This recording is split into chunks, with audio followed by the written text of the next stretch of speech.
Résultat insuffisant, inadaptation au poste, divergence avec la stratégie de l'entreprise ou encore incompatibilité d'humeur. Les raisons légitimes de vouloir se séparer d'un collaborateur sont nombreuses. Mais face au risque de contentieux, devant les freins réglementaires, sociaux et financiers, vous pourriez renoncer. Et pourtant, ce serait une erreur de poursuivre une collaboration inefficace si vos raisons sont objectives. Les résultats de votre équipe, les performances des autres salariés pourraient en être impactés. Et vous ne rendrez pas non plus service à votre collaborateur en le conservant dans vos effectifs alors qu'il n'y a plus sa place. Une préparation sérieuse et quelques précautions peuvent conduire à un départ réussi, préservant à la fois les intérêts de votre entreprise et les droits de votre salarié. Alors que le licenciement obéit à une procédure lourde et longue, la rupture conventionnelle, quant à elle, permet à l'employeur et aux salariés de se séparer à l'amiable.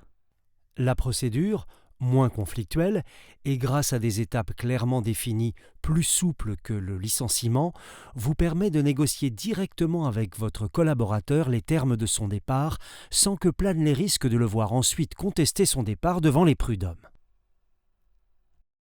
Avant d'aborder le sujet avec le salarié concerné, posez-vous les bonnes questions. Quelles sont les raisons objectives de me séparer de ce salarié ? Quel est le coût financier et managérial que mon entreprise est prête à assumer ? À quelle date mon collaborateur doit-il avoir quitté l'entreprise ? Comment vais-je mener la négociation ? Quelles sont les réactions à attendre de ce salarié ?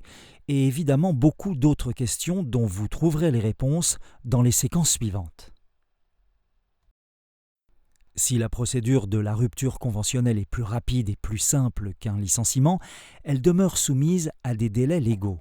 Toute précipitation ou toute impréparation se traduira au mieux par une perte de temps et d'énergie pour vous, au pire, par un coût largement supérieur à ce que vous aviez anticipé pour votre société, sans compter que votre image de manager sera largement entamée aux yeux des collaborateurs restants.